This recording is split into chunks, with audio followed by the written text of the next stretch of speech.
And so today there are going to be a series of activities by the People's Progressive Party to draw attention to how important those elections were in 1992, the 5th of October, 1992, to the entire process of changing our country.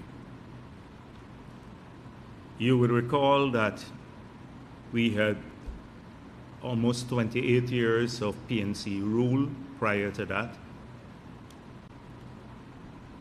in which we lost a significant part of our population from migration. Our economy was considered one of the poorest in the world. We were compared with Haiti in this hemisphere.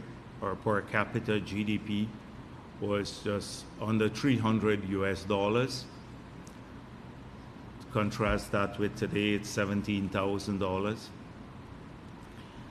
And there was this era of hopelessness. The Caribbean Conference of Churches, when they came to Guyana to do an assessment in the early 90s, they said it was not only the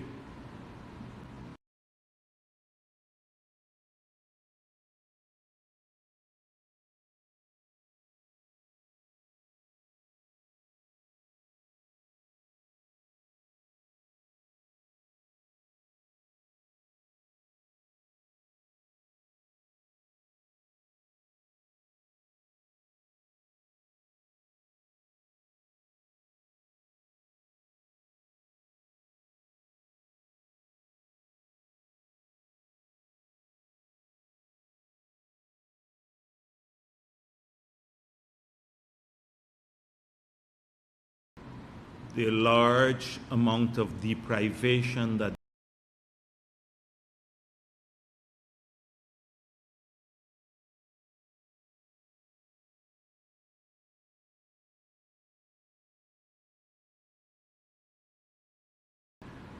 and that's well documented. The world knows that that's the truth. You look at the CIA website or their reports, reports coming out from bilateral sources that are done from OECD countries. You will see all of that. The Commonwealth, it's a well-established fact, apart from the fact that we here in Guyana not just know it, but we are the victims of the rigging ourselves. And many people went to jail. Many were killed in that period fighting for a return of democracy to democracy and freedom. Father Dark was killed. A number of other people. Walter Rodney was assassinated, and that's now established based on the Commission of Inquiry. He was assassinated by the PNC when he sought to bring about changes in the country. So it's a very dark past that we are coming from, and that day was a crucial turning point for us and our country. But the elections were not easy themselves. Just to give you an idea of the mood on election day in 1992, this is what President Carter in his book said. The book was written in 2007. It's called Beyond the White House. The most personal danger I felt since leaving the White House was in Guyana in 1992. That's a former US president saying that in his book. The most personal danger he felt. I recall being up here, at that time I was much younger, and the mood out there. We had mobs attacking Freedom House. We had to get the door shut twice. Miles Fitzpatrick got trapped just out there by the mob. We had to almost break out the door to get him back in here. People were just roaming the streets. Hamilton Green was leading bands of people around on the street, because by the time the count started and they knew what the results were. Even on the day of voting itself, they had a lot of disruption. And so it was not an easy thing to effect those changes. And the only reason that the elections were won because in the reforms, when President Bush and Sr. and President Carter wrote Mr. Hoyt, under pressure they agreed to count the ballot at the place of poll, which was a crucial thing. Prior to that, the ballots were taken, all the boxes, to a central location, like in Queens College or somewhere else. And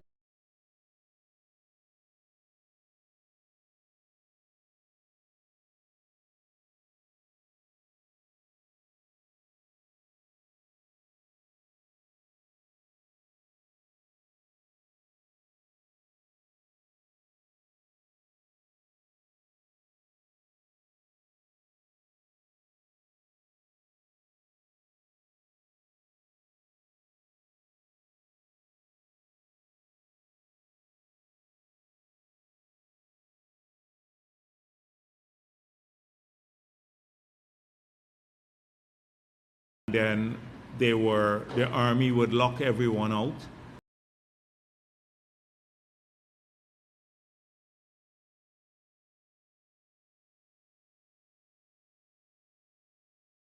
We'll go back and read some of this. Of the era, the social dynamics, how far our country came, downwards. And public service couldn't earn a living.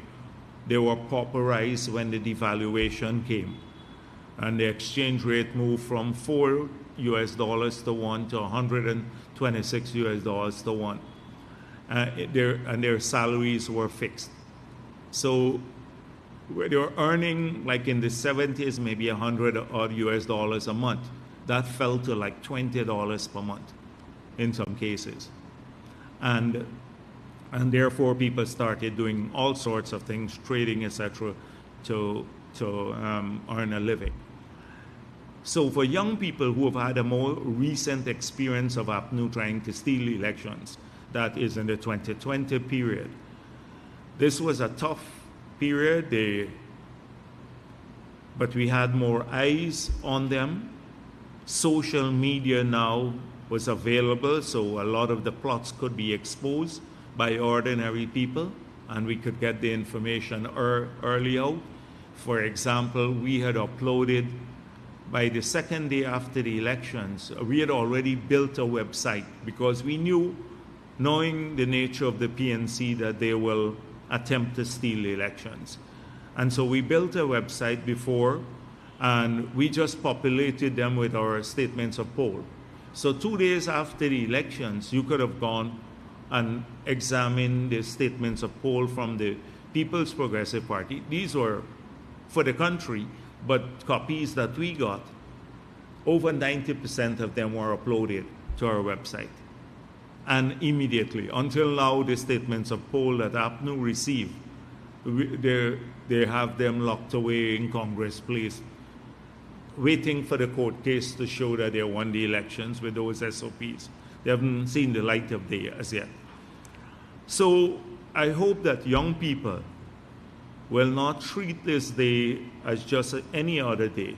It was a crucial change, a period for renewal. And Dr. Jagan had this to say. He said, October 5th is a time for democratic renewal, a time for the rule of law, a time for peace and harmony, a time for change and to rebuild. A bold new era is before us. Let us move forward in togetherness. So that was his statement. And that is why you would see a serious attempt at rebuilding. And we can trace our history of rebuilding almost every system. We started making Parliament was non-functional. We not only had constitutional reform, we passed one of the most progressive constitutions in the world. I saw in Washington there was some talk about inclusivity in the Parliament, but no other British colony or any country in the Commonwealth, and maybe in most countries in this region, have such an inclusive constitution as the one we passed, that is with opposition's involvement. I don't want to go through the features again. I did so time, but joint management of the parliament. In the past, it used to be the executive managed parliament. Representation in the standing committees, in the rotation of the chairmanship, more participation in the appointment of the commissions, the 4 major commissions: judicial, police, teaching, and public service commissions. The involvement in the constitutional commissions and vesting them with authority of this, even with powers of sanction over the executive. I can go on. But major constitutional change. I would dare say that most countries go through several generations and have not seen the kinds of bold changes we made in our constitution in the last maybe 25 years or so. And then that was early in our period too. This happened in about 2001. And so that was one important factor. We moved back to a strong separation of power with the government having a greater, there was a time in that period under APNU where the flag of the PNC flew over the court, the High Court here. Now, that was the ultimate in paramountcy of the party. We quickly moved back to independent judiciary. We started professionalizing the army.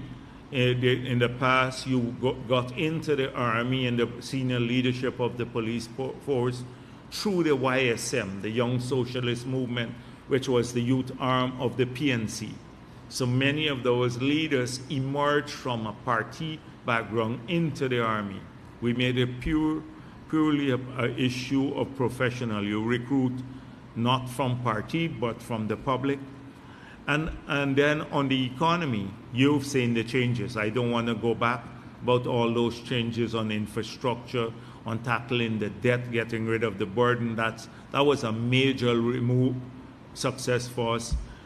Moving from a bankrupt economy, totally bankrupt, we couldn't pay our debts, to one that is probably the most, even before oil, one of the most viable economies in this region in terms of growth prospects and everything else.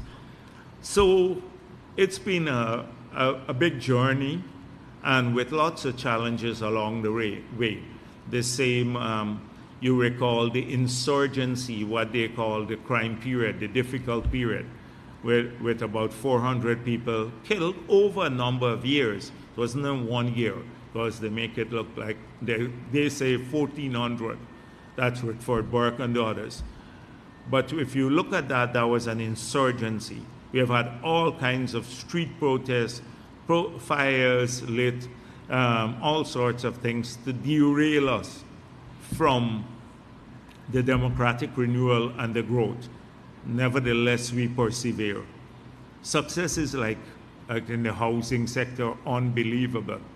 I recall in '92, there was no Ministry of Housing. October 5th, when we took over, there was no Ministry of Housing. The last set of houses were built by Burnham in 1985. And they were like in places like Melanie and the other areas. Nothing happened since then. That has been a major success. Today, tens of thousands, over 100,000 people have received plots of land, and they have now, we have added maybe 70,000 houses to the stock of homes in our country, which is major in a country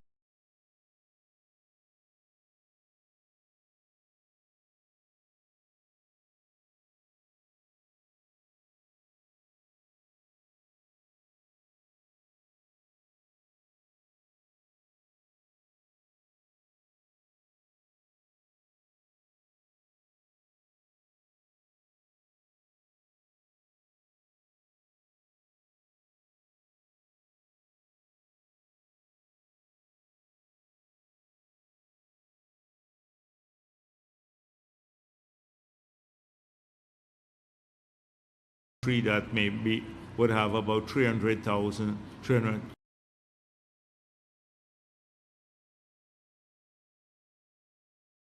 rewrite of history. If they can't acknowledge that, then how do you engage on moving forward? And half-truths and delusion. That's why I'm saying that any engagement with the opposition on a sustained basis over the long term that involves working at the level of the executive has to have a foundation built on facts, truth, and APNU. Imagine APNU going to say to the Washington that the PPP tried to steal or stole the 2020 elections. How? It's not how divorced they are from reality, but how shameless could you be? And how could you do that with a clear conscience when everything points to the contrary, including the State Department that was part of the charge? The United States State Department and the staff there, they don't change with administration except for the political leadership.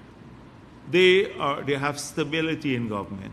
They know of the several attempts to steal elections because they helped to fight it off, the US government. And therefore, people have to think that if you lie about that, what else would you lie about? What else would you not lie about? So this brings me to the much talked about in Washington conference. So in retrospect, I think Burke is a criminal, but he's very clever. And Burke knows about the charges he's faced here in Guyana, where there are documented cases of him extorting people. And that charges have been laid already against those individuals because they have them on tape documenting, trying to extort businessmen here using social media. Now, Doreen Bess was charged for the same affair too. The same man that they use as the person we're discriminating against, he was charged as part of a plot to extort people.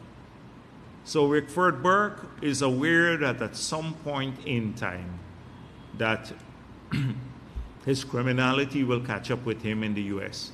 And I think the US policymakers would start distancing themselves from his extremism, and because they would now get the facts directly from the government, and they have started to get some of that. So this conference was not about Guyana. This was about safeguarding himself. Secondly, it was a conference to extort and get people to pay money. It was money making. So the reports I got, because we're a big party, we get reports from there. It was a small gathering of individuals, if you look at it. I think the 15 or so who went up from Guyana were probably more than the group in the room. And you notice they didn't give you big crowd shots of the conference. So it was a small gathering. And people had to, of course, pay to go there. And many were non-Guyanese. So this guy said to me, one of the men approached him and said he was told to come there, he had to pay $10,000 because he is interested in investing in Guyana, and he was told he'd be meeting with policymakers from Guyana. So when he showed up there, he thought it was the government policymakers. he then heard from the opposition. So he had a conflict with Burke. He wanted back his money and all of that. This was a Haitian guy. So I'm not sure how many of that happened, how much of this happened, but I know it happened for sure because I have at least one case, and I'm trying to get some more details to see if the people will go public. So this is what happened, and what was interesting is that after the much vaunted, like they would be addressed by tons of congressmen, etc. I don't know, I may be wrong because I did not follow this, but I don't think a single congressperson addressed the conference. So, again, he lied to people. It was money making. It was typical Rickford Park. And the only resolution they had, one resolution, was to ban Jagdeo from going to the U.S. One resolution. You would think that a conference, a Washington conference on Guyana, at which 15 persons from the opposition, the key leaders and the contenders all go up there, that they would call on the government for something, they would want something more structural. Their only resolution was to ban Jagdeo from going into the U.S. So I'm not too worried about that. And they can continue. Rickford Burke is very concerned about me because I would call him for what he is, a criminal. And that is what I think bothers him a lot. But what was more pathetic, imagine APNU is celebrating today PNC, 60-something years of the foundation of the party when the Burnham faction left the PPP. And to allow, as I said before one time here, that we've always had or been adversaries, PPP, PNC, over a long historical period. But you still had some residual respect for each other based on this common belief that we want to work for our country. But to have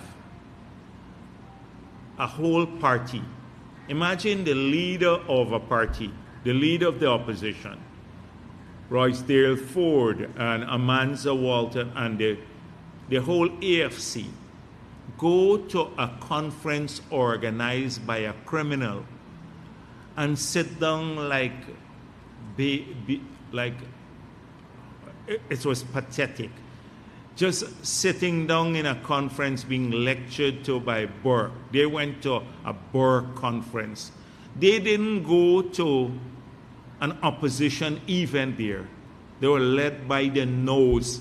This is a big political party. This is like a French criminal in the U.S. saying that I will arrange an event in the U.S. and you will need to come up.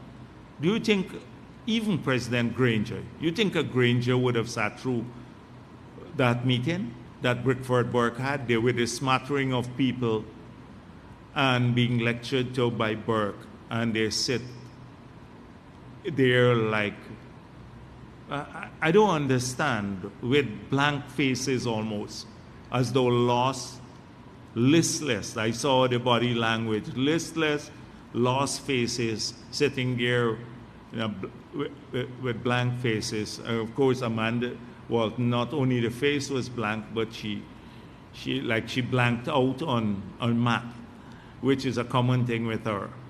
But this is what happened.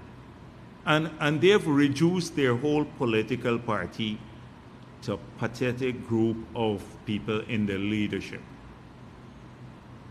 Roysdale Ford got into trouble again, I saw, because he and some others were using Doreen Bess. And I didn't know the guy was wanted in the U.S. too. I thought he was just charged here for criminal activities. But now we realize that he's charged in the U.S. and a fugitive from the U.S. based on a letter that was sent to the media. Now they're telling the U.S. government that a fugitive from justice in the U.S. is the subject of discrimination from this PPP government, who was charged as part of an extortion plot with Burke for here in Guyana. This is what it was. And so I looked at some other things too, not the conference. I saw the pictures of them walking through like tourists through the Capitol Hill. Now Capitol Hill, anybody can go there. You can go there, you buy a ticket and you go in. You can walk through those halls. They allow tours, conducted tours. And that's what they did. Like they had a lot of conducted tours on the corridors. They were snapping pictures. Then they came down on I saw an image of it, I think at Damar Waves or something, and they stood on the step of the Capitol building to give a press conference. So I thought it was the international media who was talking to them. And then I realized it's the Sherrod Duncan. They walked with Sherrod Duncan as their media. Now, they held this conference in the press club. Imagine you holding this in the building that you're holding it is in the press club, but you didn't mobilize a single U.S. press to interview you or carry any of your stories. You had to get your Sherrod Duncan, who kept posting at the bottom of the feed, donate, donate, donate to me, all the time, donate. It looked like they were raising money there. I saw one man asking for $100 each. They were going to raise a fund to invest in Guyana and put in $100 US each at the conference. So it was like a pathetic show. It would have been better had they not just gone and sent up their lies to the people in Washington. Better for them. Just made a complete set of fools of themselves. That's precisely what happened. So they were doing a lot of the corridor pictures, touring pictures, and all of this.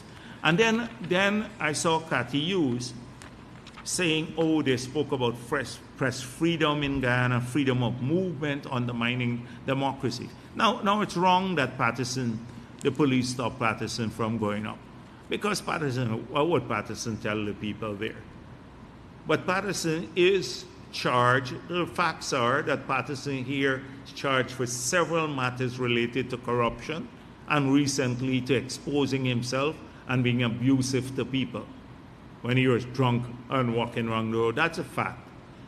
They don't recall that in 2015, there was a private criminal charge against me. Private. There's nothing to do with the state. And spurious by Christopher Ram. And the magistrate, and I think was influenced by APNU, prevented me from traveling.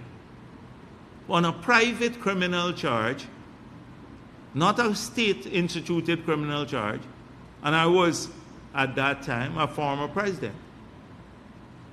So people keep having short memories in this country about the vindictiveness of APNU. You recall that every person had to go to Soku. Every former president, Ramatar, Sam Hines, myself, going through there for frivolous things all the time, luncheon, every minister under the PPP government. And today you talk about police excesses. Today people have really short memories here and talk about police excesses and political harassment of your opponent. And they talk about these people, I see the Mingos and the others. Look what's happening in the US with the people charged. Some of them they were charged, they get convicted. We can't even get the cases going here because you have a musical chair with the magistrates, with Jordan and the others. One doesn't want to do it, then they pass it to another. After 6 months, the other one doesn't do it, musical chair. They don't want to listen, hear the matters. But imagine in the US, it was just a number of people who didn't even know what was going on in the election. They were charged for trying to subvert the elections because they were in a room with somebody who was discussing this. And they have either been charged and either gotten jail term or the cases are ongoing. Here we have documented cases of people forging documents. Mingo, Lowenfield, forging, reducing numbers of voters by 175,000 votes unilaterally. And we're having a hard time getting it done. And you talk about administration of justice, the sloth is unbelievable. And so if Nigel Lewis is concerned about the sloth, I am too. I'm concerned, even more concerned about the sloth, because these people should have been convicted based on what the evidence that is there already. Should have been languishing in jail. I'm concerned about the sloth too, about in the administration of justice. But I don't know what they said to the Democrats and the Congressional Black Caucus, who are very strong on making sure that the people who try to steal the elections in the U.S., they're prosecuted. I hope that they spoke about Mingo and what is happening here. So, Cathy, you said the caucus and the others deem it troubling and worrisome, their statements, what they said. I'm not going to go about undermining democracy. Norton was a bit more truthful. When he gave that interview, Norton said, one, the people said that there are two sides to a coin.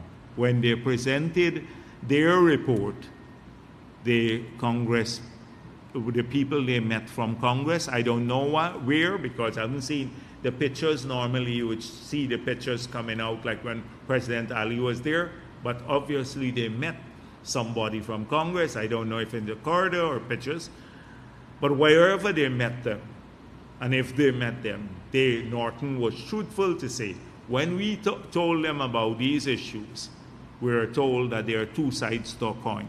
So that sounds like people who are balanced and want to find out about other issues, because no doubt they found them to be complainers, gripers. And then, I don't know who, if it was Amanza Walton again, or who said, oh, we were told to provide evidence. Now, this is like people are, like a lot of wild accusations, and people are just tired of it, and they said, you just give us the evidence of it. Because you come here, walk in with your hand and making all these accusations, get the evidence. And their big evidence was Doreen Best. That was one of their star evidence of PPP discrimination. The same man who was charged for extortion here and who was a fugitive in the U.S. So it was a failure, a total failure as far as I'm concerned. But it's sad for me to look at it. You know, sometimes, because we're Guyanese together, and when people make a fool of themselves, whether they're from APNU, abroad, I feel a little way about it. I feel a little way that people, because somehow they say this about all of us, these are clowns from Guyana or something like that. And I don't want that impression of our people. But it was a clown show, a full-fledged clown show up there, pathetic, sad, and I don't know how they could allow themselves to be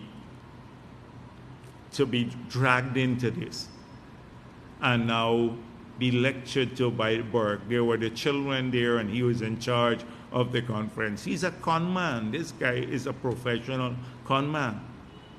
And they allowed a whole party to be conned. And by the way, how come they didn't have the $2.4 million Ghana dollars to hold their Congress?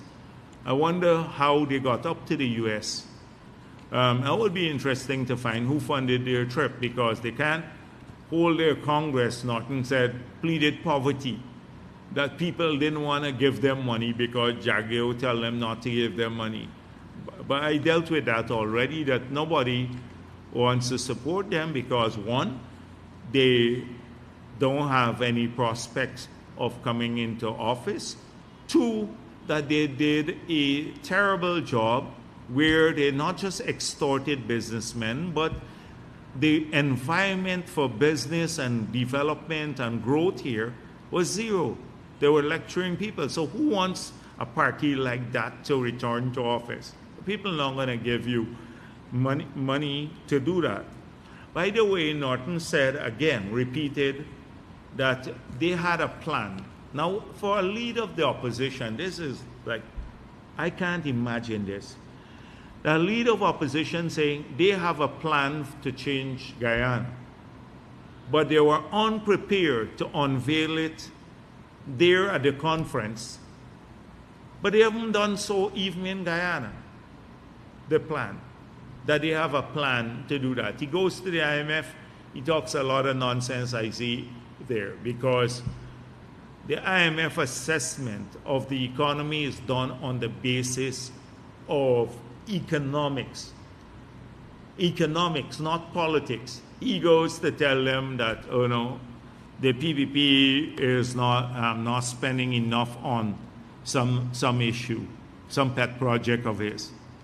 If he goes to the wrong people to complain, because if anything, they're even more fiscally conservative than we are, and we are considered fiscally conservative because of the knowing the long-term effects and almost the immediate effects of an expansionary fiscal policy on exchange rate stability and inflation. So that's why we have to manage this way.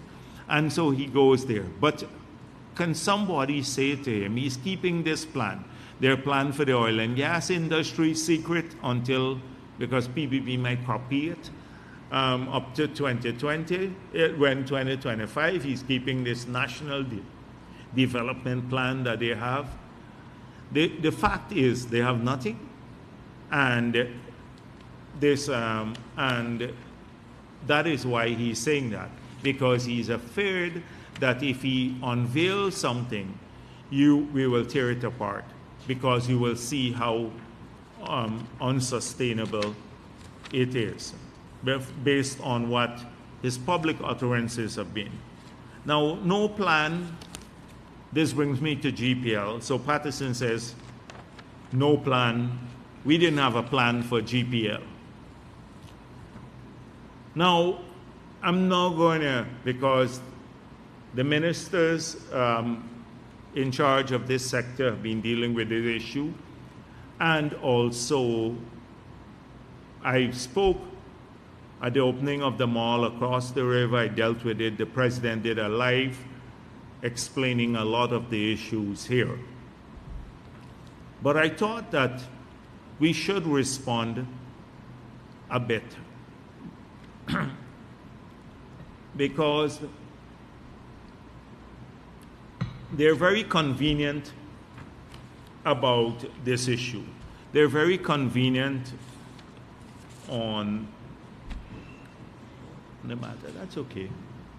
I don't really need it. Thanks. So we pointed out that at this point in time, the demand for electricity far exceeds our capacity to supply it. That's a fact. The demand came about, the increase in demand came about because of several things. Expansion of business, but that's more long-term. New houses, new business, one. Two, in the heat wave that we have now, a lot more people are using air conditioning systems, etc. So we've seen the demand go up. And then thirdly, this is the biggest worry, a lot of people who are privately generating power have decided to switch to GPL. And why did they do that? So in 2014, in about 2014, 2015, the price, early 2015, the price of fuel came down from over $100 a barrel, $120 a barrel, to about $28 a barrel. It plunged. As a result of which, APNU saved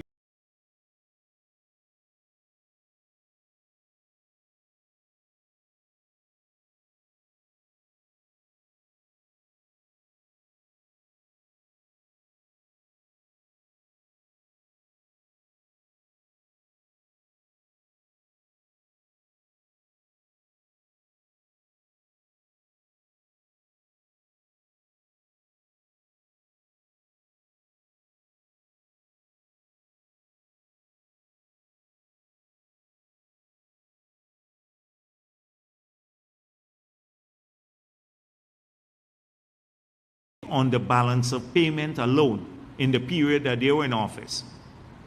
Over $350 million US in fuel imports, lower fuel imports. That is because of the lower prices. They didn't immediately pass the benefit on to people. So what they did, they accumulated nearly $30 billion in GPL. And if you go back to my press conferences as leader of the opposition, I was saying that they should pass on the benefits of a lower fuel. That's for crude. But when you look at refined products, it's a little bit more. So instead of, we didn't want to pass this on.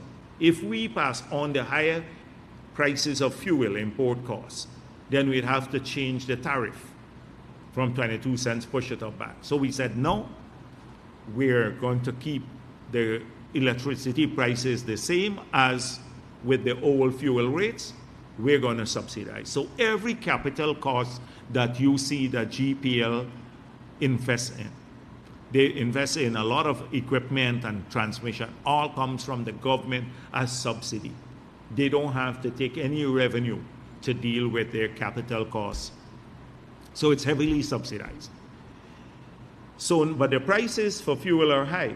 We then remove the taxes too. We move the taxes from 50% down to zero, the excise tax, to keep the fuel prices. So right now, fuel prices are zero taxes. We don't collect any taxes from fuel. It was 50%, zero, because we wanted it, we didn't want the price to escalate steeply, push up cost of living and transport costs and everything, cost of production. So that's the situation now. So if I have to self-generate now and the price of fuel goes up, then that means my cost will be more than 22 cents. It's subsidized per kilowatt hour. So it makes sense for a lot of people who are self-generating to turn off their generators now, who were generating in the past, and come on to the grid, the GPL grid, including the big users. So they have now flooded over to the grid because they're getting subsidized electricity from the grid. So that has pushed up the demand. So when we looked at this, we said, when we look at the difference between installed capacity and demand, we have to take off about 28,000 to 30,000 people per night in the peak hours, only the peak hours. In the afternoon, I think about 2 to 3, that's a peak, and then in the night again from about 6:30 to 9 or so. Those are peak hours when the demand goes up significantly because most people turn on at that time. So we said, come off in these hours, go back to your old gen sets. A lot of them don't want to come off because they're getting the subsidized power.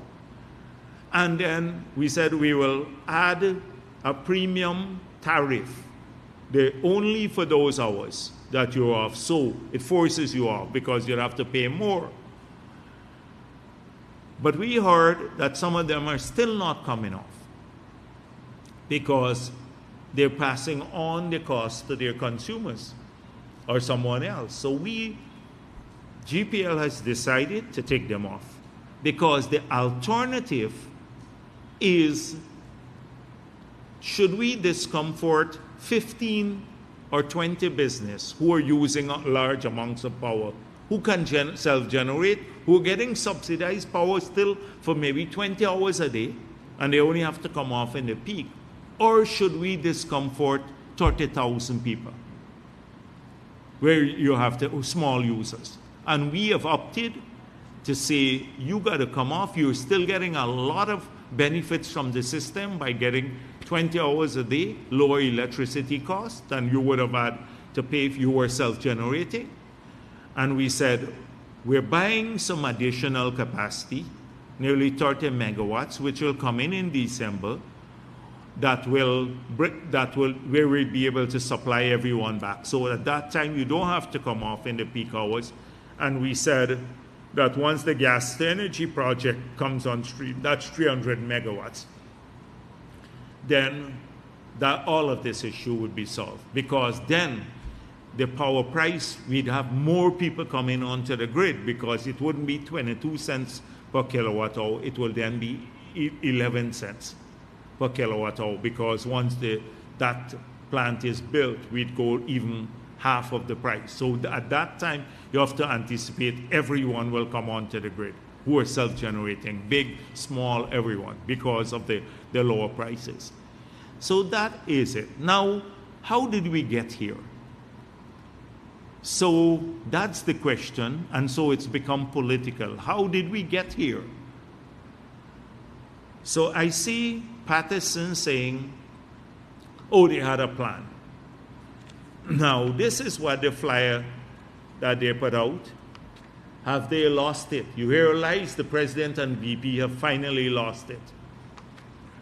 So listen to the key part of their plan.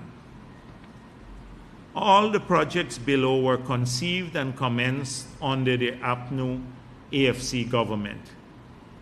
The Kingdom of Norway was so impressed with the coalition administration's energy diversification program that they immediately committed to use some of the 80 million previously set aside for the short-sighted Amila Falls Hydro to construct 3 by 10 solar farms, 1.5 hybrid solar power for Wakanam, 1 megawatt for Leg 1, 4 megawatts for Fort Wellington, etc., and four substations. Now, this is what they said. So first of all, I would be ashamed to say this, because this 80 million there that they're talking about, that Norway was so impressed with, is 80 million that we earn under the low carbon development strategy, and we placed it through the IDB, in the IDB, for use for the hydropower that Ramjatan and Katius and many others wrote Norway saying they should not give to the government of Guyana in that period, in the early, I think about 2011 or somewhere around that period. They were opposed to this. So imagine that Norway was so impressed with them that Norway agreed to use the money that the PPP left in the IDB to fund the expansion of the project. So that's the first point. Shamelessly talking about this. Now the fact is that Norway was not impressed at all. After they killed the hydro, saying that they mentioned short-sighted, they killed the hydro, Norway commissioned a study by Nord Consult and said that the best option for Guyana was the hydro. And you have a copy of that study. Everyone has a copy of that study. So another lie here. In this small flyer, another lie here. Norway actually said the best option is the hydropower, and you should go back to doing this, that they killed unreasonably. Then the third thing, you heard what they said, that they conceive, not that they put it in place. So we don't have the 30 megawatts of solar as yet. They conceived it. So in the 5 years, this was all conceptual work that they had in 5 years. So common sense is, if you have any brain, people would understand. If the hydro was supposed to bring in 165 megawatts of new power, I have a long list of how old these units are because we put them in the Wärtsilä units from the time we got into office. If we had 165 megawatts of new power, our total demand now, like, is about 100 and something megawatts, 175 or so. Just imagine 165 megawatts new power. All of these units that we had, the old units, would have gone into reserve. So when you have like periods of increase in demand, you then bring in your reserves. You can then use the older units as reserve. Now we're using the old units as the base load, the primary one, because there was no base load, new base load power. No new power plant. But it's common sense. So we end up using all of these because they kill the hydro. They didn't bring in. So when Patterson talks about this, doesn't know about lag effect. If you didn't bring in new power, you're talking about 3 by 10. He upgraded a couple of transmission lines. They conceptualized using our money that we left for solar, which we've just gone to tender for now. What did they do with base load stations? So he's saying, why you're buying these reconditioned units? These reconditioned units have to keep us going so that we don't over-invest. We can now, if we buy a big power plant or we go to buy long-term arrangements for power and lock in at 10 cents per kilowatt hour, and we have our 300 megawatts coming on stream in about a year and a half, then you're stuck 20 years with a power purchase agreement at 10 cents per kilowatt hour. The average cost will be much higher than what we want to sell to people.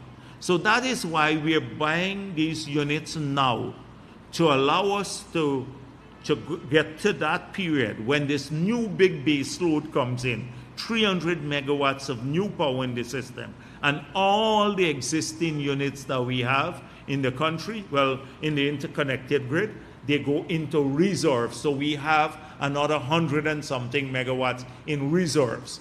So in case anything goes wrong, you just bring in the reserve. Right now we have 0 reserve.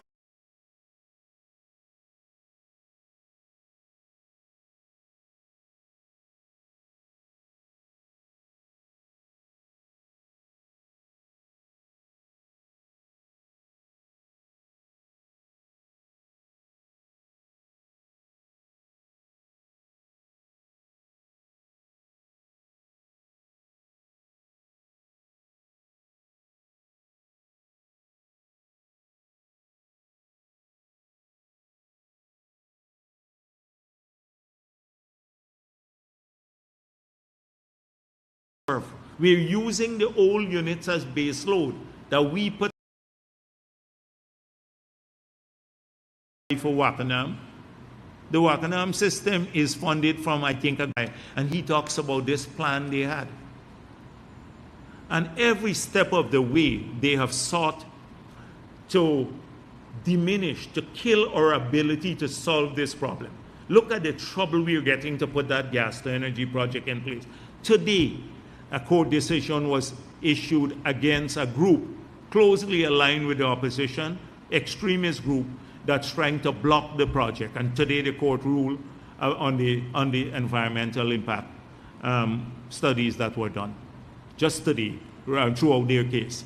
Every day, somebody trying to block this, but then they would duplicitously, Glenlal and Patterson would say, oh, they're blackouts. But when we're trying to deal with a project that will end the blackout, instead of supporting it, they try to run it down all the time. I saw another nonsense group talking about GPL underestimating demand and all of that. That's peripheral to what we need. We need, in the future, the pace of growth, the 300 megawatts, when everyone come on the stream, will go quickly. We're going out back for the hydro. We may have to plan another 150 megawatts as soon as we complete this one. This is not an easy project to do. Just to build the system to receive it, apart from the NGL facility, the transmission means,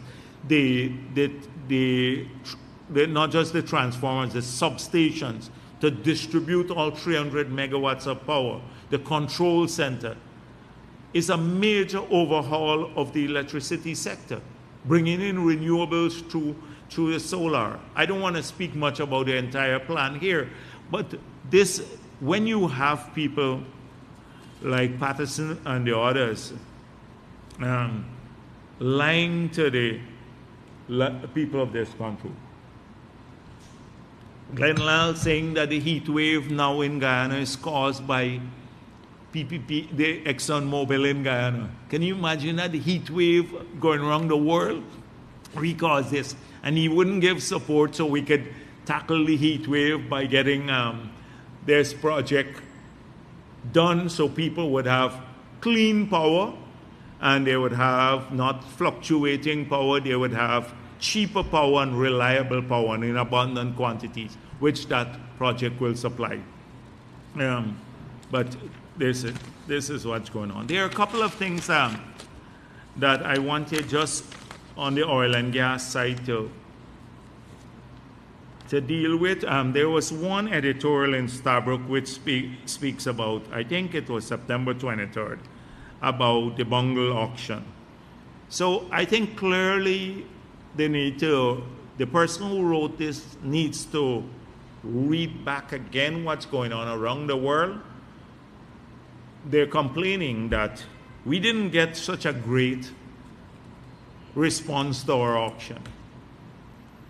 So they should ask themselves the question, if the same question that is being portrayed on a daily basis, if what we have offshore is so valuable,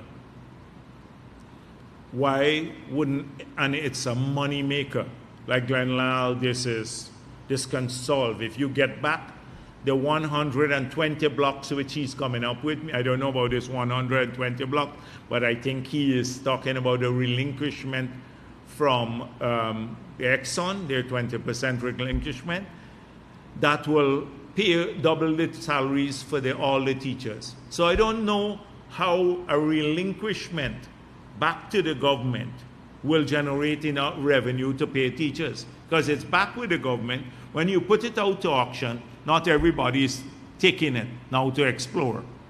But this is the stupid warp logic. So on one hand, they're saying these are all very valuable things, the government not taking enough, etc. And then on the other hand, some people don't want it because it's coming out, the auction are there. We only have this number of auction, 8 of the 14, where there means the 6 others, there are no interest in them. So it's not as simple as that. Secondly, the fact it says neither reason can stand up. When it comes to, so they were talking about our argument here that globally there are limited exploration dollars and a lot of competing countries. And therefore, you have to remain competitive. We believe we're competitive, even with our new fiscal regime, and because of the large number of discoveries here. But even with that, we didn't have all of the blocks subscribed to. And some of the reason may be because we did not, as I said before, we didn't go to do, from a government side, invest in 3D seismic work. We auctioned them as is with the existing data. So they're saying, oh, that can't stand up to reason, because look at what has happened. When it comes to the president's reply, a Wood Mackenzie report stated that the global oil and gas exploration sector had its strongest year in 2022 in more than a decade. So if you check the trend, they have to go back and examine the trend. This is not like a gaffe. You got to look at the trend. The majors, the oil majors, are selling off a lot of their upstream assets, exploration and everything else. A lot of them, that's the trend. This year, they're spending a bit more on exploration, but largely because of what is happening in the US and the UK. The US has just given licenses to explore in the US. The UK has issued 100 licenses. The same countries that lecture us, they're now going to explore more in those countries. So they support our point, but can draw the conclusion that there are more people now, there's greater competition for exploration dollars globally. There's greater competition. I don't know, it's a backward the kind of analysis here. And I don't even want to continue with it, but really the person who wrote this editorial needs to just understand what is going on. You can't have the cane, preserve the cane, and then want to suck it too at the same time. This is what's happening. Argument that, oh, it's so great here, we have all of the thing, everybody wants to come here. And when you put out the auctions where people can bid in an open system and they don't come, you say, oh, we didn't do so well on the auction. Why didn't we do so well? Because there are real reasons, global. You're not just in the narrow confines of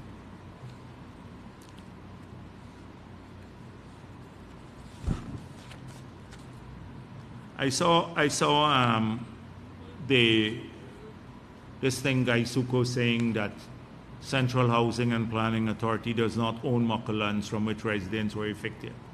That is Demerara Waves. I don't know Guy Suko, where Guy Suko got this, and they need to re-examine their advice over there.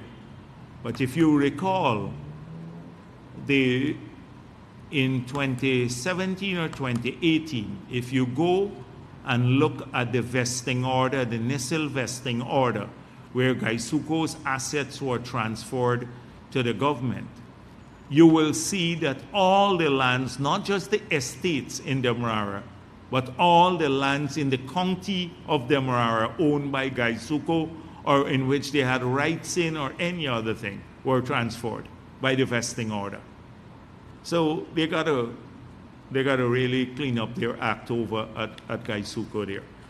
Now I'm going to end by Galen alias about the teacher's story again, promising all these promises, the teachers and stuff like that. So GTU has been telling a lot of lies to the teachers. I know what's happening. We need a thorough investigation. I said to the president and others that we need to investigate the hundreds of duty-free concessions that were given to the GTU. Hundreds, literally hundreds. When I was president, we had this multi-year agreement. Every year they were going to get 100 duty-free vehicles for teachers. And the mistake I probably made was to allow the GTU to administer it, to choose who got this. And it's not only, from what I'm hearing, it's not only friends and family, but a corrupt system. It was used to enhance the image and well-being of some of the other people in the leadership of GTU, and some were sold. So there's a lot of things. We had put together a housing fund here for them too, and the GTU leadership didn't seem too interested in those matters. So there are lots of things we have to examine in that leadership there. And I see the last thing they wanted was the teachers talking directly to the president, because they engage in a healthy dose of suppression And so people don't get to bring their matters directly to the policymakers. And as the president said, he is available to meet with anyone.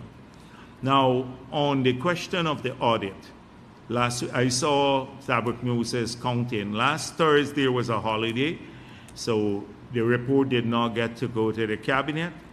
I left the cabinet. A report was submitted by the minister. The report was being discussed when I left the cabinet. If the discussions are ongoing, I will go back for those discussions now. But as soon as that matter is completed at the cabinet level, I guess the president will address it. But the report has been submitted to the cabinet and the discussions started earlier before I came here. And we're taking it seriously.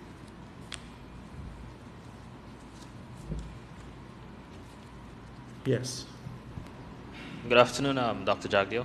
And I stand up because I know you can't see me at the back here. We'll do short. For an update on this Chinese landing report. You said the report was submitted. Will be made public soon? Any timeline on the? As I said before, the minister responsible has indicated that the report will be out too. I don't know if it's on their website now. Can you please check with her, Geltisher? Because a lot of these things I don't want to bring them to my. I'm verifying more of this stuff now before I speak. Question is on the oil and gas sector. Dr. Jagdeo, in opposition, your party heavily criticized the coalition for not having ring fencing in the Scarborough Block PSA, settling for low royalties. My question is... the ring fencing again. Boy, somebody needs to explain to Glenn Lal what ring fencing is. I don't think this man really understands, and he gets you to come here every time to talk about this ring fencing. I know it must be tough for you too, because he's probably watching, and if you don't raise it, you might get into trouble. But this man seriously does not understand. We have spoken on that issue 100 times. Please tell him to stop misleading people about ring fencing. He's lying and get people repeating he can get 12 million if Jagdeo ring fence the 2016 agreement and all of that. It's a bunch of lies. And he does this with a certainty that is amazing. I think in ignorance you can do that. When you're totally ignorant and you don't know anything. So I'm not dealing with ring fencing again. I dealt with that 100 times. You know I would have given you this answer. You know that. So let's move on. It's not a question, sir. If you want to call it a Glenn Lal question, at least give it a No. But no, I dealt with ring fencing. Anything to do with ring fencing, no more. I've dealt with it 100 times before. Ring fencing. That's it. Anything to do with that. The next question is about the protests. How do you respond to those folks that have been marching in front of the president's office? Which folks? The folks. You know very well what I'm speaking about. Which folks? Which folks have been marching? A bunch of folks from Essequibo, Barbies. Glenn Lal was there too. Oh, Glenn Lal was there too. Yeah. Okay, all right. So how do you respond? Glenn Lal has a he has a democratic right in this country to protest, to march, wherever he wishes. He doesn't have a democratic right to lie to people and mislead them, and that is what he is doing. So when he does that, I will defend his right to protest, but I will expose his lies to the people. So he has a right to protest. So what do you think about his call for the government to rescind the extension? The relinquishment? We've dealt with that already. I dealt with that already. Thank you, sir.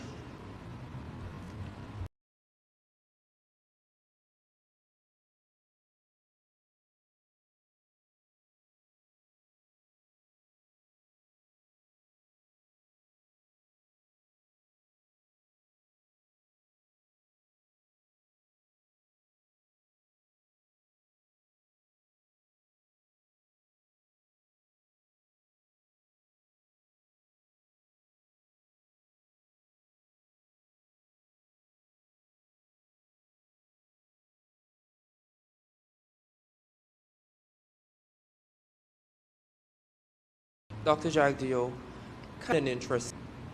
No, no. The consortium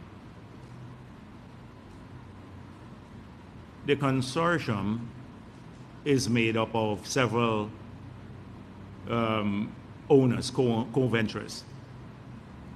One of the co-venturers in that consortium bought $750 million worth of carbon credits because of their quality and at a price that is several times multiple of the voluntary market, the price for similar credits traded in the voluntary markets, because there is no formal compliance market for this.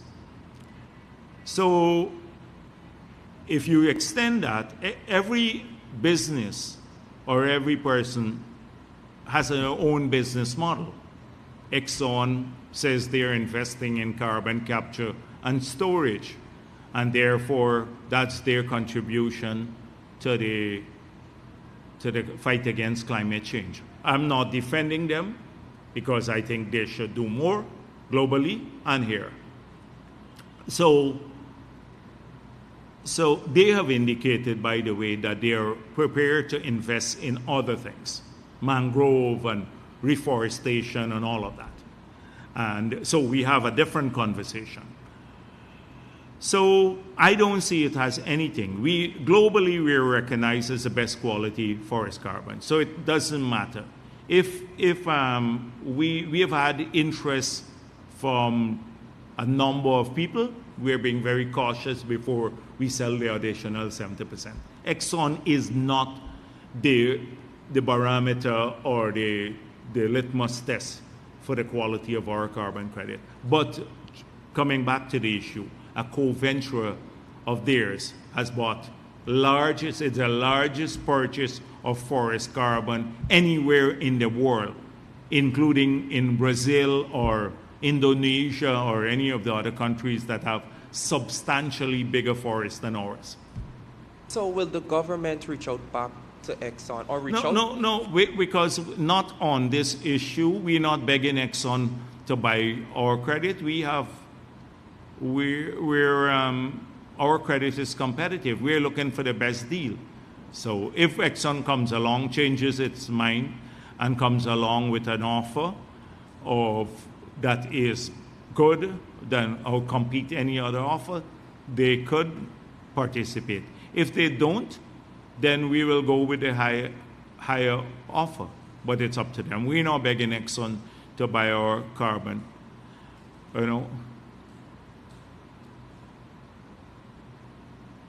Good afternoon, sir. Davina Bagat with Kaitor News. I have a few questions. Firstly, sir, the Ministry of Natural Resources recently invited bids for the sale of Guyanese crude, marketing. Right, from Liza 1 and 2. But I was wondering why he didn't invite tenders, for people to market our crude from Payara as well, given that it's expected to start up by year-end. Can you? Yeah, well, I guess it's the startup, so you may have to, because of the startup, it's not available as yet, because we hope that we conclude. The contract will expire shortly. From what I'm told, it's about the contract will expire very soon for the existing marketing arrangement. So they would probably have to get that and then go out when Payara comes on stream, go out separately for another request for proposal. Okay, sir. Secondly, I'm seeking an update on the funding for the gas to energy project. I know President Ali was in the U.S. recently. Can you say if the loan has been approved? President Ali met with the president of Exim Bank and really good discussions. It's moving forward. It's moving apace. I was wondering if this would have, given that it's not approved as yet, if it's going to have any sort of impact on the timeline for the project? No, it's not going to. It's not going to. And we can always have, because it's a timing issue when it comes on. It will happen. It will happen. If there is need for, we can have bridge financing. until that loan comes on stream. And from what I gather, their loan can fund retroactive expenditure. So if you have bridge financing, then you can go back and clear it easily once the loan comes on stream. Okay, and on the Amila Falls project you referenced earlier, can you say how soon?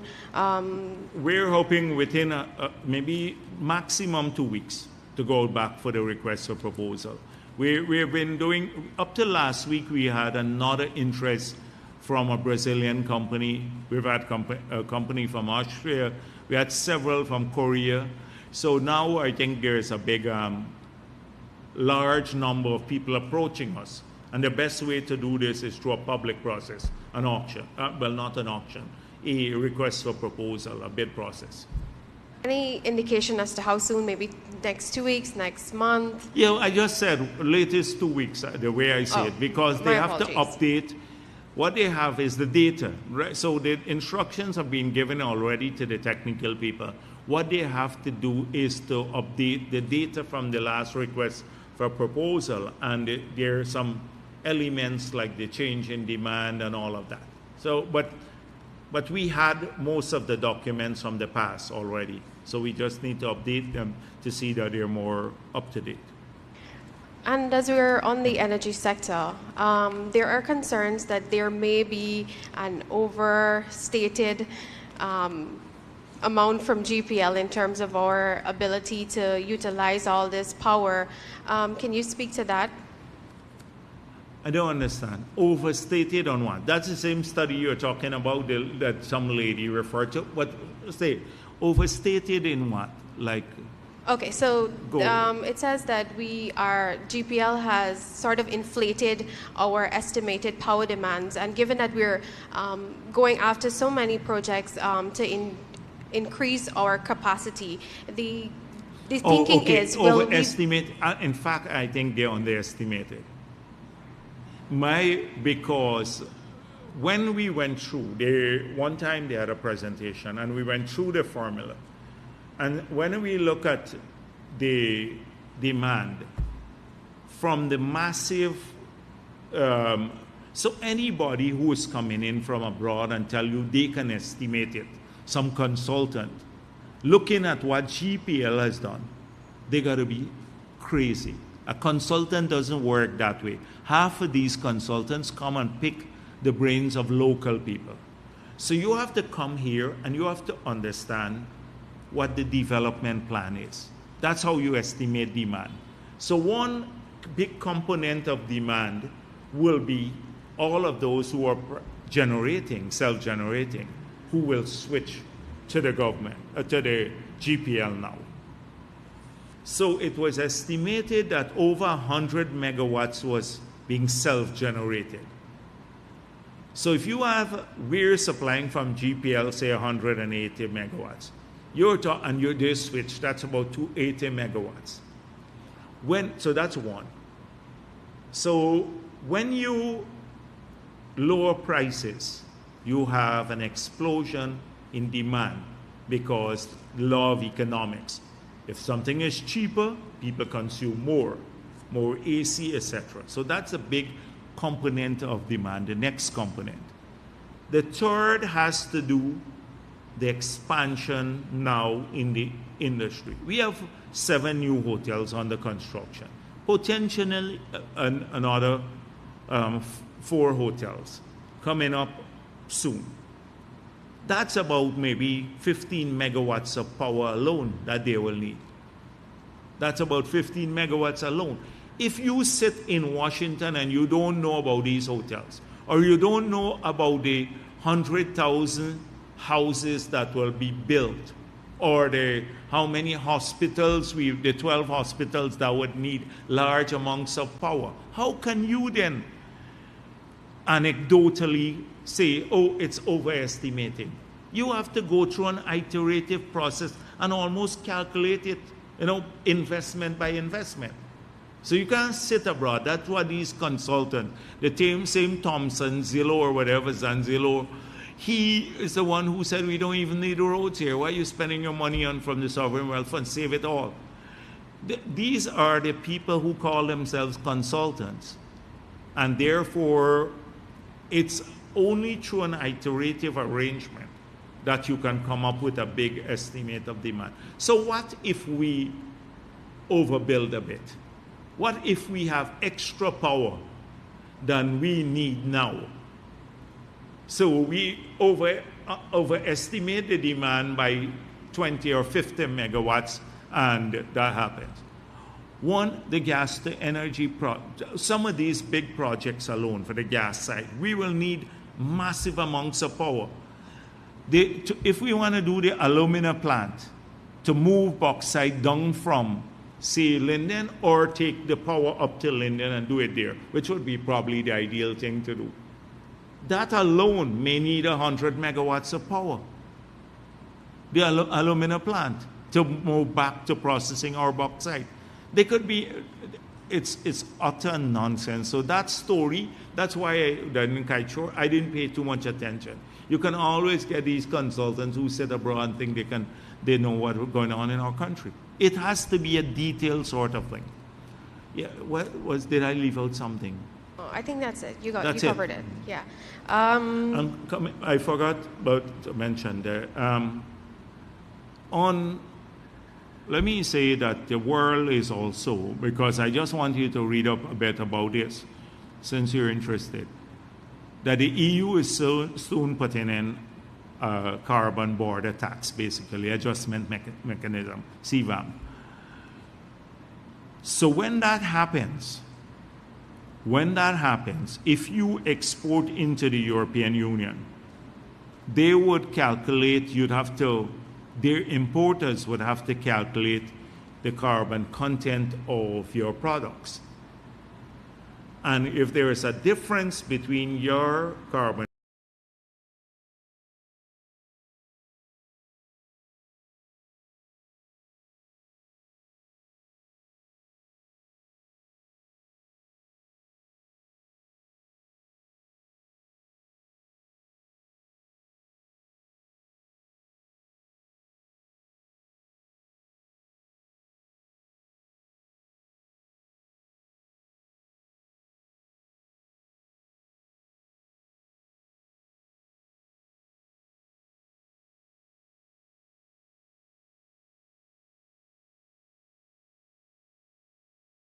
content, and it's not being to put a cap and trade system or a carbon tax in their countries, because the EU collects the money instead of you. If you tax it here, they see their comparable payment for the externalities, then there's no adjustment tariff over there. So that is going to drive a lot of capital. The cap and trade system or carbon tax markets around the world for countries particularly exporting into the EU. So if Exxon and the others are doing that, going to export their products into the EU, they may be need for reconfiguration here on some issues too that we have not discussed as yet. Let's see how it evolves globally. So it's a complexity. Coming back to you now. Yes, sorry, I just remember that. Okay, thank you, sir. The Bank of Ghana recently reported that government is likely to approve the 6th project by year end. Can you say if government is indeed focused on handing out the approval within this time frame? Yes, so talk to the ministry, but they have hired, I think, all the consultants already. They're working. And, sir, concerns have been raised. I'm not sure if you addressed this before, but concerns have been raised regarding the short period in which an FDP review is completed in Ghana. Can you comment on this? I don't think it's a short period. It's a quality. The ministry has been having discussions on these issues long before they come up. We know what their plans are. Exxon has not been shy about saying how many FPSOs they want and how many projects. So it's the quality of the review I'm concerned about. Quality of the review. And I'm convinced that our licenses and environmental permits are world standard permits and licenses. So it's the quality I'm concerned about. So we are interested too in ensuring that we don't have a protracted period for the sake of having a protracted period to say we've been at this for a year. It's a quality. Go ahead.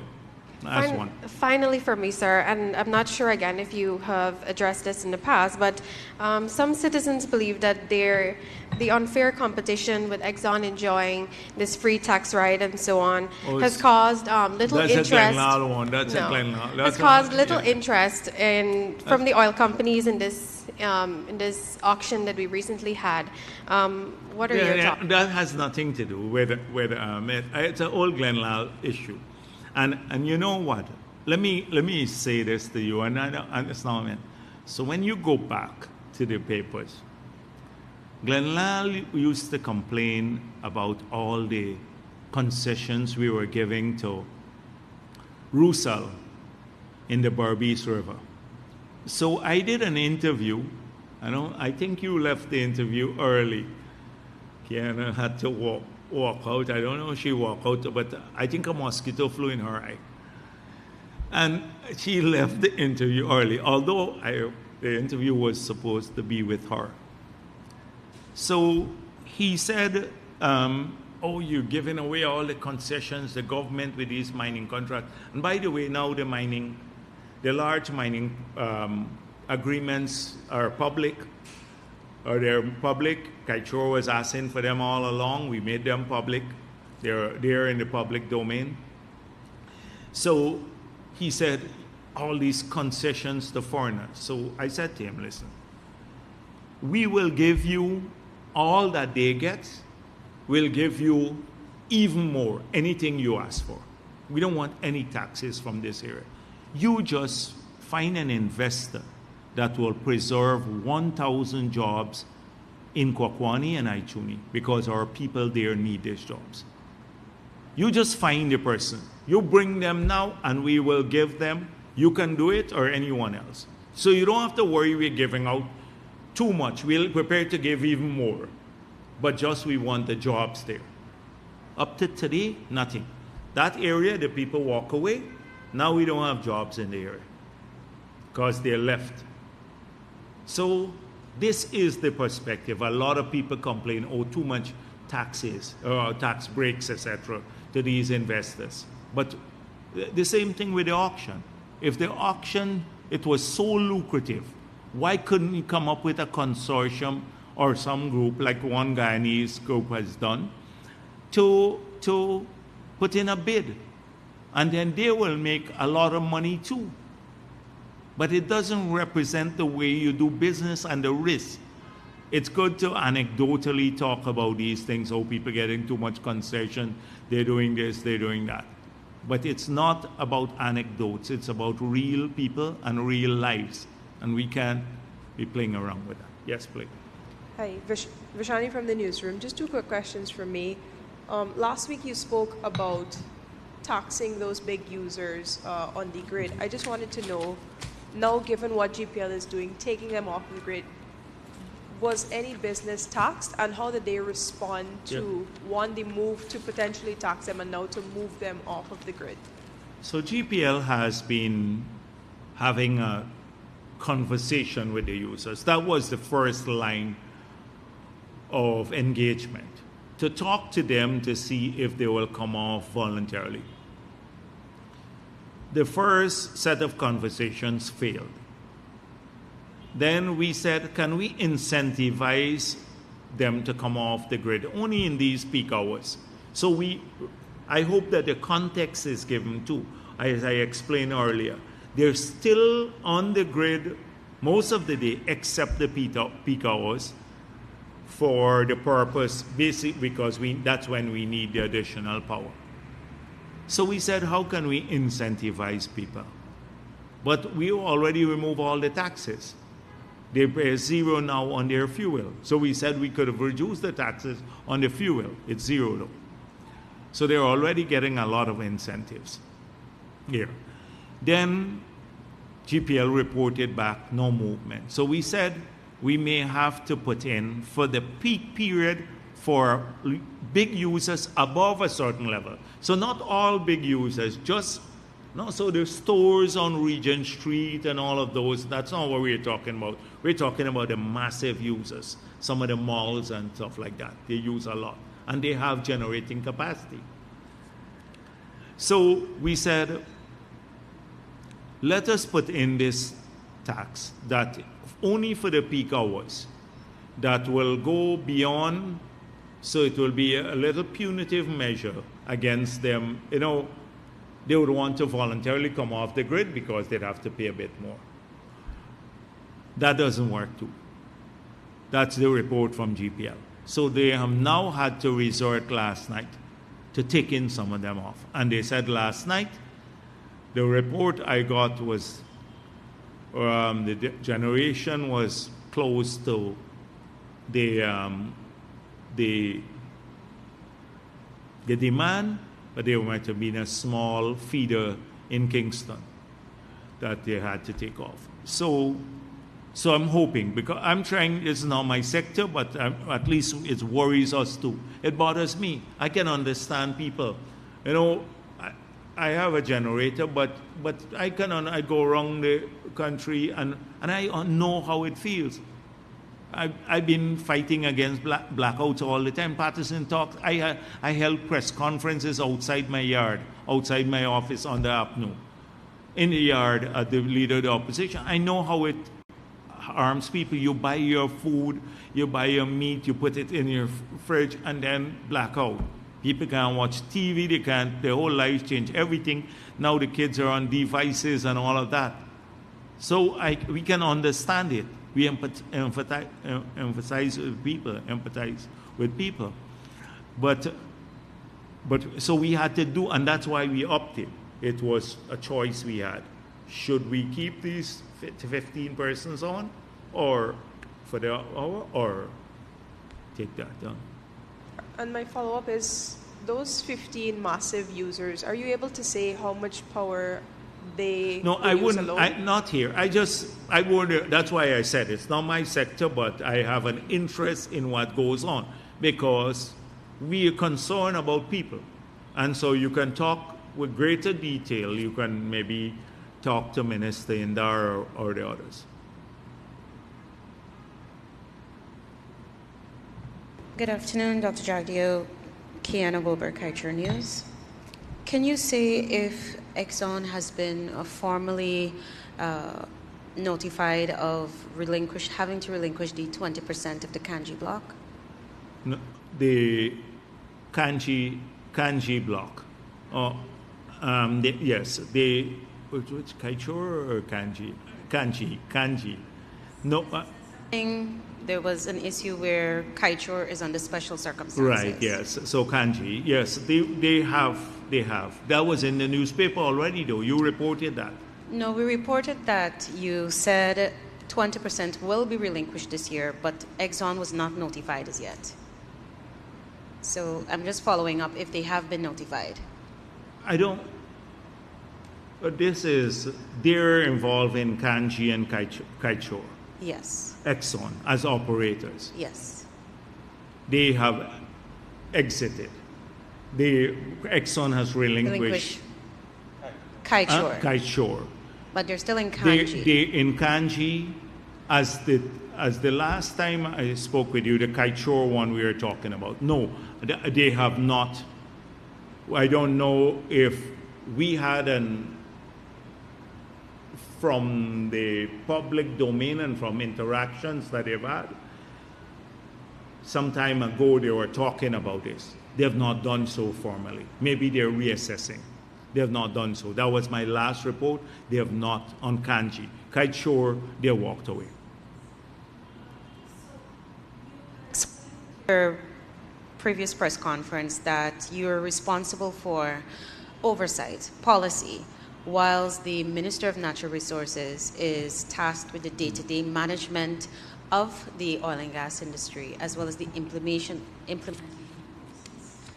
But we have not had a press conference and his petroleum unit explaining to us what has been some of the challenges, the accomplishments over the 3-year period. And so I agree with that. Somehow there's a feeling that I tell them not to have this press conference because that was what maybe in the public domain. I don't have, the more they do in that regard, then it's easier for me to deal with the policy. So I don't have to routine issues deal with, like, is there a letter sent? Because I don't, that's not my job, a letter sent. I'm saying that the policy is moving forward. So the more that that is done, the more information they supply. That's why I keep saying on your website, you have to get up-to-date info. So I have no objection whatsoever to that happening. In fact, it would be helpful. So when I come here, I just deal with policy issues. So that is something you would encourage Minister that I have Bharrat absolutely no objection to that, because some people think, you know, in this country, everything that goes wrong, or with some people, they think I'm blocking it or I'm doing it, like some in some quarters. So, but it's not so. Okay, and since you mentioned the website, the Petroleum Management website has some outdated information on where wells have been drilled. There's missing drilling information. There's sporadic data on our blocks. Do you think that this is something that ought to be rectified? That is the thing. And so what I didn't want to say this now because I just have to mention it to the president too. But so what I'm doing, I'm recruiting someone. It would be done soon to look at. Remember, we said there are two approaches. So we will deal with better contract administration / renegotiation. We believe we have addressed that issue in the public domain. That was in the party manifesto.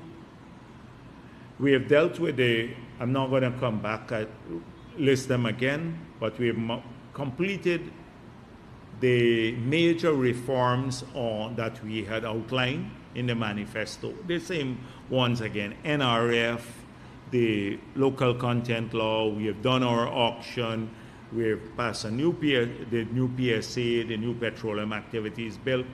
That's done. So I need now, we are moving closer to monitoring, which I said again, monitoring of the activities. So I want now to see how under every provision of the existing PSA,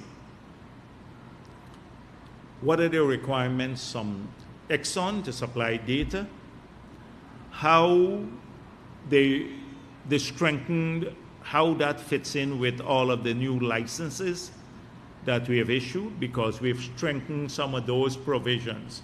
Although we didn't amend the PSA, the provisions in the license have strengthened the need to supply data, to see how all of that is being complied with.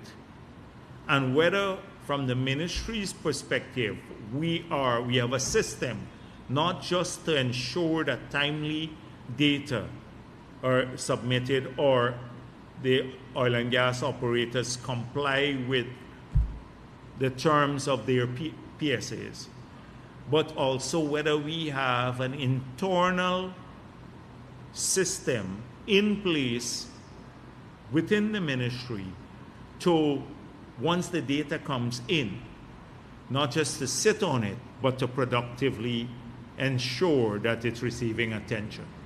Because often, some of the issues we've had in the past is that it seems as though it comes in a diffuse fashion, and by the time it gets around, we have slowed in exercising our agreements under or the rights under the agreement. And this has happened, well, you saw the confusion over some of the relinquishment dates and the letters being written. So I'm commissioning that now, so then we can build a system to ensure that those things don't happen. And this is when we met with the GGMC and everyone else. So that is how we'll move forward in making sure that we are up to speed and we have a bureaucracy that operates in a manner that is not a maverick manner, but in a systemic way. not a systemic, but a systems way to address issues of monitoring and all of that of the sector, the PSA. Two final matters for me. Christopher Ram made an observation in a letter published by Stabrook News that the 460 pre-contract costs might be overstated by 92 million, and he has urged government to have its auditors look into this. Is this something the government is looking into? So, again, what I've been saying all along, the government contracted IHS Markit, the last government, to do this study, the audit. Audit was submitted to us. It's been languishing for a while. It was sent to GRA. GRA makes the final call. They have now said to us, they wrote on August 8 to say, deal with this at the 214. If the GRA believes that that is the case, then we will, whatever decision they make, advice that the GRA gives us, we'll pursue, not as politicians. Not as politicians. I've said this over and over again, that we, the politicians, must stay away from the audit. In this case, it's the technical engagements that got us into trouble that we've had, and we need to make sure that that happens. So I'm open to anything, provided that the GRA assesses and then they advise. Finally, sir, can you give us an update on the evaluation of the bids for the oil blocks? How is that coming along? Oh, I don't have a report, but they are supposed to finish this by next week. They said, remember the timeline that the ministry put out? They said early October that they will complete the evaluation. So I don't know exactly where they are with that. Good afternoon, Dr. Jagdeo. Kemal King from Oil Now. Do you anticipate, with respect to the auction, that with the timelines that were put out by the government, that you'll be able to stick to those timelines with respect to evaluating negotiations and awards of oil blocks? When the timelines were developed, they were developed in discussions with the consultants. So I guess there's adequate timeline. There adequate time in that timeline to complete all of these. I can't tell you definitively now, because if it gets more complex in the negotiations or there's slippage, that it will be completed within that timeline, but I anticipate that this will happen. Okay, with respect to the Payara project, according to government's intelligence, do you have perhaps a date or month for the timeline for first oil from that project? No government intelligence. When I don't know if they, what's your intelligence? I want to know. I don't want to speculate again, because the way is that if I give you based on government intelligence and 1 week goes past, you would see a headline, Jagdeo, the Exxon juke the PPP again, that this is so. Don't speculate. Not an intelligence. What about your intelligence? When did they tell you?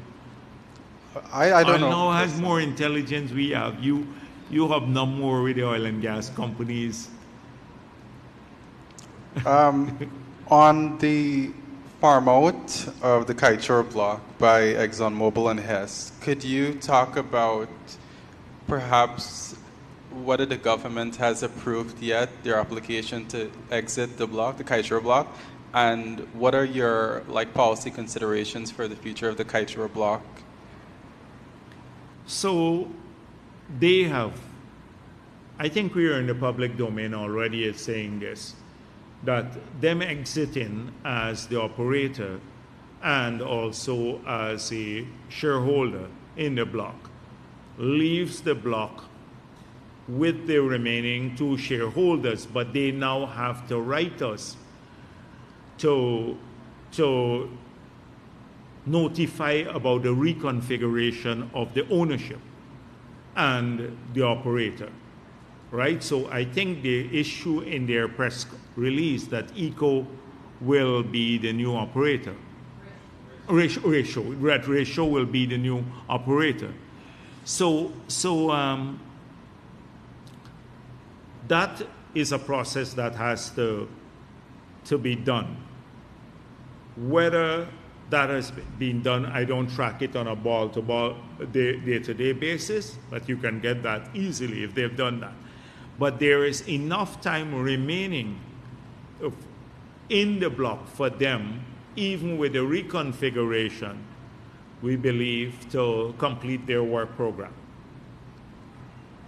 Okay, so why I asked the question was that, first of all, Exxon had originally applied to drill 12 wells at the Kaieteur block. So having 2 companies, ExxonMobil and Hess, these large U.S. companies leaving the block, are you concerned about, like, the company has said, for example, Ratio, who's going to be the new operator, that they want to bring in new partners? So the obligations under the prospecting license might be different than what the company applies for. So the obligation might be 1 well or 2 wells in the area that they have to do in that period. They would apply for 12. So if the company goes down back because the big partners have left, down to their obligation as per the prospecting license, 2 wells, they're still compliant. They still will be compliant. So we have not had, I'm sure about that aspect, we have not had that in-depth engagement as to yet who will be the new partners. We know who the operator is, and whether they will stick with the original exploration plan when Exxon was part of the consortium, or they will adjust it closer to their obligation under the prospecting license. So you have no hold-up about approving the exits of ExxonMobil and Hess? No, we don't have any problem. If people, this happens a lot. Once we can't stop people from reconfiguration, how they're investing and where they want to participate. Once our obligations are met under the prospecting license, once people meet their obligations under the prospecting license, and this will happen in the no auction too. A lot of people, they will have to come in with the signing bonus and then a plan. And so I suspect a lot of them will bring in new partners, etc. But they would still have to comply with the plan that they submit to the government, because that plan is part of the evaluation now. And there would be penalties based on fulfilling that plan. The old act and the old prospecting license was more liberal in that sense, that it just says 1 well or 2 well within this period, or seismic X among the seismic. Here it goes into greater detail, the auction. One more thing, not so much a question, but the petroleum management program. I think the issue with the program, the website, it doesn't have like a lot of complex information, but it's just a matter of like, it doesn't seem like anybody's maintaining the basic information that's supposed to be put up there. Yeah. All right. When you meet with the minister, you'd ask why they're not maintaining that. Okay. Thank you very much.